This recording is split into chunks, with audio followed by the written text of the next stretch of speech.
ban diera ngot birwai yom na wara banang nomran ye je chul yagil chwara bu kwedral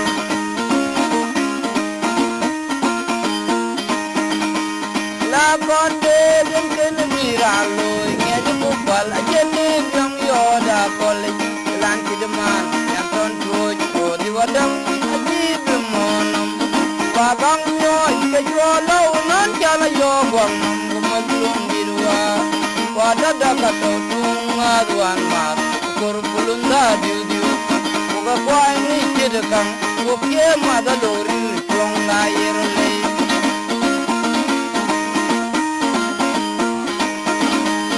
la konde den ken biran loy ngeje bu bal ajeni yom yo da kolej lan kideman ya ton troj o di wadam ajib monam bagang nyoy ke jolo nan jana yo gwang nam ko mazlum dirwa wada daga to tunga duan ma ko kur bulunda diu diu ko kwai ni kidakam ko ke ma da lori jong la yerle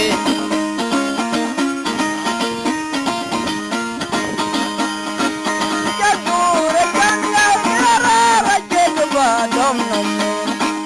ko bare welwaliyak yom na kwara chuku kwaran bi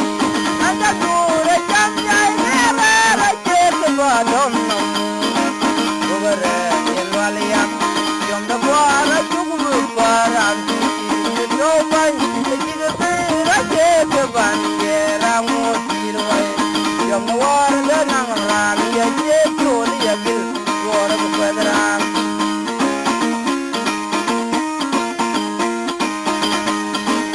konde den ken biran loy ngeje mubal ajete jong yo da kolej lan kideman yang ton troj o di wadam ajib monam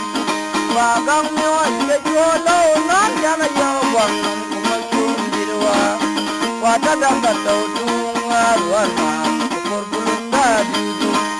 uga kwai ni kidakam ko ke ma da lori tong la yerle